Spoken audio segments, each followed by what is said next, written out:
Bismillahirrahmanirrahim. Assalamualaikum warahmatullahi wabarakatuh. Selamat datang kembali di YouTube channel Aldino Kamarudin Santoso.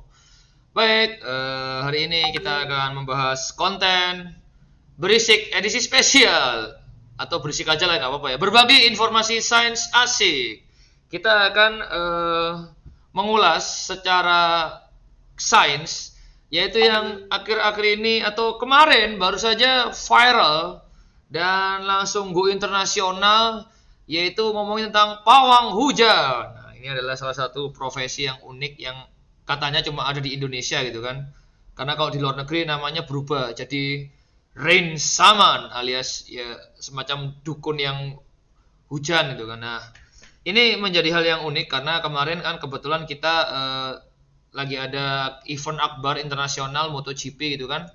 Dan di saat yang bersamaan turun hujan deras, tapi yang jadi unik adalah adanya pawang hujan yang disorot kamera dan menjadi sorotan pihak internasional sampai banyak yang ngomongin gitu kan. Nah, baik, karena penasaran saya akhirnya juga mengulik tentang pawang hujan ini ya, bagaimana sainsnya atau ilmiahnya ini, bagaimana sih pawang hujan kok bisa katanya menggeser hujan lah, terus apa namanya, supaya acara-acara besar itu nggak jadi hujan lah dan sebagainya. Oke.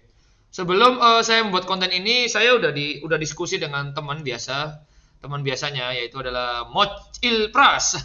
Mocil Pras yang mana memberikan info ya, ini nyuruh saya bahas di berisik gitu kan, karena kemarin hari Minggu kemarin tanggal 21 Maret saya update status itu kan, bagaimana ya pembahasan secara sainsnya gitu kan, lalu Ilham bahas di berisik gitu kan. Tapi sebenarnya saya pengen mengundang orang BMKG atau pawang hujan sekalian gitu kan. Mau saya tanya-tanyain di podcast gitu kan. Cuma belum kenal ya.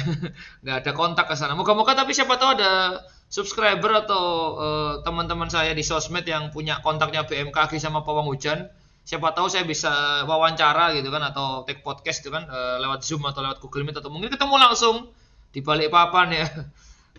Siapa tahu kesempatan gitu kan, tanya sejelas-jelasnya bagaimana sih prinsip kerjanya gitu kan, BMKG dan pawang hujan ini apakah dua hal yang berseberangan atau jangan-jangan ada kesamaannya gitu kan. Nah, ini ada kondangan dipawangin tapi gagal ya, karena memang ternyata pawang hujan itu tidak 100% selalu berhasil ya maksudnya. Nah, lalu lah ini dikasih sumber-sumber tertentu untuk jadi bahan itu kan. Nah, ini ada aksinya kemarin ya, kita bisa lihat. Ya, ini ada aksinya. Ya, sampai diperlihatkan di depan publik. Dan video ini mungkin sudah banyak kalian pemirsa tonton ya. Di mana-mana, mulai di YouTube lah, mulai lewat TV atau mungkin lewat streaming. Ya, dikomentari sampai pihak internasional, bahkan pihak MotoGP-nya sendiri juga mengatakan itu adalah master gitu kan. Master. Lalu yang jadi banyak perdebatan atau di kalangan netizen adalah ya selalu mengarah ke antara percaya nggak percaya dan mengarah ke soal agama gitu kan, yang mana beberapa menganggap syirik gitu kan, atau menyekutukan Tuhan gitu kan, menyekutukan Allah gitu kan. Beberapa berpandangan bahwa itu adalah kearifan lokal, budaya, adat, tradisi yang mana adat yang sudah turun temurun gitu kan. Nah, saya mungkin tidak mau terlibat banyak di perdebatan itu, tapi saya coba secara sains karena memang bidang saya berkutat di apa ya, secara saya belajar biologi 4 tahun itu kan di kuliah, terus ngajar fisika, itu kan ada gejala alam yang bisa dipelajari gitu kan. Nah, untuk itu saya akan mencoba googling gitu kan, bagaimana sih cara kerja pawang hujan gitu kan. Nah, saya lihat di Google gitu kan, pawang hujan misalkan. Nah, ilmu pawang hujan. Nah, kemarin kapan hari saya lihat di Twitter, memang di Twitter itu ada beberapa yang menyebutkan bahwa pawang hujan ini ada ilmunya gitu kan. Nah, saya akhirnya browsing ilmunya seperti apa. Ternyata di Google yang muncul di awal adalah tetap beritanya pawang hujan Mbak Rara ini ya, yang kemarin viral itu ya. Nah, ini ada dua berita teratas yang saya klik, yang udah saya baca barusan. Nah, ini kesaktian pawang hujan di MotoGP Indonesia, mitos atau fakta, ini dari fifa.co.id. Ini kebanyakan adalah tentang ilmu yang digunakan pawang hujan adalah tentang ilmu-ilmu mitos-mitos klinik-klinik yang kejawen gitu ya. Maksudnya ada tentang alam semesta atau makhluk-makhluk yang ya seperti itu. Yang akhirnya di sini penggunaan pawang hujan menurut Islam di sini tidak dibenarkan ya oleh Kiai Haji Yahya Zainul Ma'arif atau Buya Yahya gitu kan. Nah ini oke. Lalu ada lagi yang lebih dalam lagi pembahasannya, ini adalah di Tirto. Ini adalah sejarahnya. Jadi sejarah pawang hujan itu ada sejak dulu kala, bahkan sejak manusia purba ya. Nah, dulu itu tugasnya tidak hanya memanggil atau menghentikan hujan, tetapi juga menjadi tabib atau mengobati orang sakit. Mungkin dulu belum ada ilmu kedokteran, ilmu farmasi atau ilmu pengobatan. Akhirnya ya pakainya dari ilmu-ilmu yang ada dari nenek moyang gitu ya. Lalu intinya bertugas menghubungi dewa-dewa. Nah, ini ada lagi tanaman ini ada. Ini cara kerjanya ada macam-macam, ada yang di daerah Afrika Selatan, lalu ada yang semacam ritual-ritual itu ya, menemukan ritual-ritual, lalu sampai pada pawang hujan di Indonesia ya. Nah, walaupun teknologi atau ilmu sudah banyak yang berkembang, namun di Indonesia ini masih banyak ya menggunakan pawang hujan, terutama event-event besar, hajatan gitu ya. Ya, ini ada banyak sekali lah. Di Jepang itu ada boneka putih. Jadi intinya sebenarnya pawang ini sudah ada sejak lama dan memang bervariasi menurut adat dan budaya setempat gitu kan. Misalkan di Indonesia, di Jawa seperti apa, dan mungkin Mbak Rara itu tadi kan dari mana gitu ya? Dia dari Bali katanya, atau dari mana, daerah mana? Itu mungkin pakai adat tertentu. Nah, mungkin di Indonesia daerah-daerah lain juga ada pawang yang pakai adatnya masing-masing, termasuk tadi di Jepang atau di Afrika itu juga punya gitu kan ya.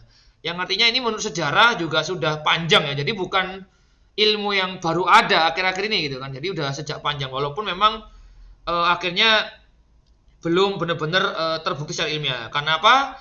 Nah, saya akhirnya nyoba nyari di YouTube gitu kan. Nah, pawang hujan sainsnya yang muncul pertama adalah menurut kok bisa. Nah, ini ini kok bisa ya. Jadi disinilah saya akhirnya mendapat jawaban yang lumayan sangat mencerahkan ya, karena di kok bisa ini benar-benar dijelaskan bahwa ketika masuk ranah sains, pawang hujan ini benar-benar belum bisa dijelaskan, alias tidak ada kaidah sains yang masuk di situ. Karena kalau sains itu atau ilmu alam, ilmu ya ini harus ada penelitian yang sangat mendetail, yang sangat komprehensif sampai akhirnya menjadi teori atau menjadi hukum gitu kan, atau menjadi suatu ranah yang sudah bisa dinalar secara masuk akal gitu kan. Sedangkan pawang hujan ini kok bisa ini langsung saja mengatakan bahwa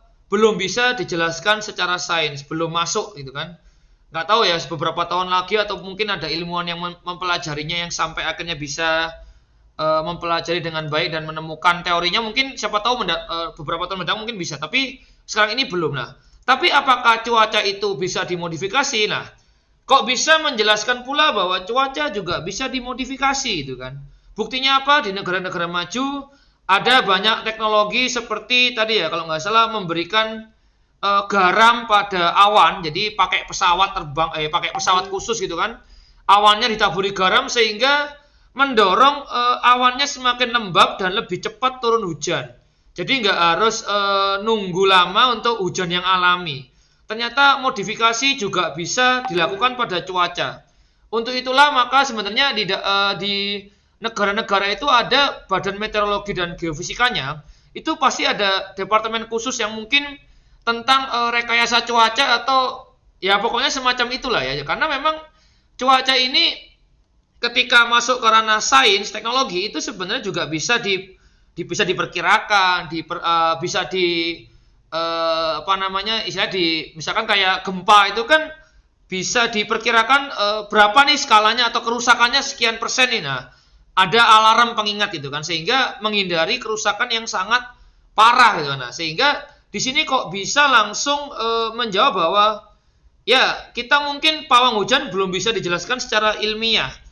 Tapi kita juga secara sains, secara IT, secara teknologi, kita ada loh ilmu yang benar-benar bisa dibuktikan bahwa cuaca bisa dimodifikasi gitu kan. Walaupun juga memang ya tidak selalu berhasil juga, tapi kan kaidahnya sudah masuk gitu kan. Nah, oke, ini video Kobus ini sudah menjawab rasa penasaran saya. Ternyata dalam sains belum bisa menjelaskan bagaimana itu pawang hujan. Nah, memang sih akhirnya banyak pembahasan tentang pawang hujan di YouTube ya, walaupun yang tetap ya yang terkenal tetap Mbak Rara gitu kan. Nah, tapi memang yang konten yang banyak adalah tentang ya menjurus ke agama gitu kan. Bagaimana ya ini ada Ustadz Syafiq Rizal Basalama, terus nah ada banyak juga liputan atau dari YouTuber yang dari berita-berita itu sudah banyak kok yang meliput, maka itu saya nggak usah, saya cuma komen-komen aja lah. Yang sudah saya tonton tadi adalah ini pawang hujan dalam pandangan hukum Islam. Kenapa kok saya tonton ini? Karena kontennya menarik ya. Jadi kan kebanyakan pawang hujan itu pakai yang mistis-mistis, yang klinik, yang memang menjurus ke apa yang menyekutukan gitu kan. Maksudnya percaya pada hal gaib, percaya pada kuasa selain yang maha kuasa gitu kan. Maksudnya ada yang bilang kerjasama dengan jin lah, ada yang pakai ritual-ritual dengan pokoknya itulah. Tetapi ternyata ada juga bagaimana pandangannya dalam hukum Islam. Dan ini tadi ada video dari Net TV. Jadi ini pawang hujannya ini sangat alim ya. Lah ini kan saya jadi unik kan. Maksudnya ini pawang hujan di kertasnya ini ada doa minta hujan atau doa ketika angin kencang. Nah, doa itu kan agama banget ya istilahnya. Nah, ini kayak mana ini? Nah, sambil ditiup-tiup awannya lah. Ini seperti apa ini hukumnya? Nah, walaupun di akhir juga ya kembali lagi bahwa hukum ketika menyekutukan Allah, musyrik atau syirik ya dalam Islam ya itu dosa besar ya, nggak boleh gitu kan. Nah, tapi bagaimana jika pawangnya ini berdoa minta hujannya ya gimana supaya hujan misalkan, atau mungkin bagaimana, itu kan ada ini doa-doanya lah. Lalu saya iseng lagi, penasaran lagi, ada banyak ini, ada Kompas TV rahasia di balik pawang hujan. Bahkan saya menemukan satu video yang unik ya. Ini adalah amalan menghentikan hujan dan memindahkannya pawang hujan syar'i. Lah ini kan kayak mana ini? Nah, ini ada doa-doanya ini. Jadi cara menghentikan hujan secara Islami adalah dengan mengambil air wudhu, lalu mengambil mushaf Al-Quran yang berayat pojok, kemudian duduk menghadap kiblat, membaca Al-Fatihah terlebih dahulu, niatkan agar hujan berhenti, dan membuka mushaf secara acak atau asal, lalu baca halaman yang terbuka 2 halaman kanan kiri. Dengan izin Allah Ta'ala tidak sampai 10 menit hujan tersebut akan berhenti. Bila dalam jangka waktu 10-15 menit belum berhenti, maka hendaknya ada satu orang lagi yang mengamalkan kaifiat seperti tadi. Lah ini seperti apa ini? Oke, karena saya tidak punya kapasitas yang banyak ngomongin agama, saya lebih baik ngomongin sains aja, karena memang menggunakan akal sehat dan menggunakan keilmuan yang saya pelajari selama beberapa tahun ini. Jadi saya tidak mau berkomentar banyak tentang ini, tapi saya menemukan ini jadi unik sih. Jadi emang berarti ada ya pawang hujan syar'i gitu ya, atau pawang hujan yang ya menggunakan tadi ya amalan-amalan tadi ya. Dan memang saya pernah tahu baca-baca di sosial media yang Islami gitu, memang ada amalan-amalan tertentu, misalkan amalan mendatangkan rezeki, amalan ya bacaan-bacaan tertentu yang memang punya khasiat gitu. Termasuk saya pernah ingat menyembuhkan penyakit dengan baca Al-Fatihah atau baca ayat-ayat tertentu dan ditiupkan di air minum dan diminumkan dan ya sembuh gitu kan. Ya memang akhirnya ya ada banyak sekali yang pembahasan tentang ilmu-ilmu yang memang beberapa itu di luar sains itu. Maksudnya belum bisa dijelaskan secara sains. Oke, mungkin itu saja tentang pawang hujan dan misterinya. Dan beberapa artikel atau video, kalian bisa nonton sendiri videonya ya. Karena kalau dipertontonkan ya lama, nanti videonya nggak selesai-selesai nih video saya ini. Pada intinya adalah secara sains atau ilmiah pawang hujan belum bisa dibuktikan atau benar-benar dijelaskan. Namun memang mungkin masih ada orang yang meneliti ke sana. Dan memang pawang hujan ini dekat dengan misteri-misteri yang susah dinalar gitu kan. Namun ya memang tadi ketika perdebatannya adalah tentang hukum dalam agama, ya jelas ada beberapa hukum-hukum dalam agama yang ya harus dipatuhi gitu kan. Bagaimana sih orang sebagai orang beragama ya patuh gitu kan. Nah, memang Indonesia itu sangat kaya, beragam budaya, adat Yang mana yang paling mending kita lakukan adalah jangan seolah-olah menghakimi dan kita merasa yang paling benar. Itu mungkin yang pesan yang dapat saya sampaikan. Baik, itu aja mungkin tentang pawang hujan dalam program Berisik edisi spesial kali ini. Semoga bermanfaat. Moga-moga dapat menambah wawasan dan mungkin jika ada pertanyaan silakan disampaikan. Sampai jumpa di konten-konten berikutnya. Wassalamualaikum warahmatullahi wabarakatuh. Dadah.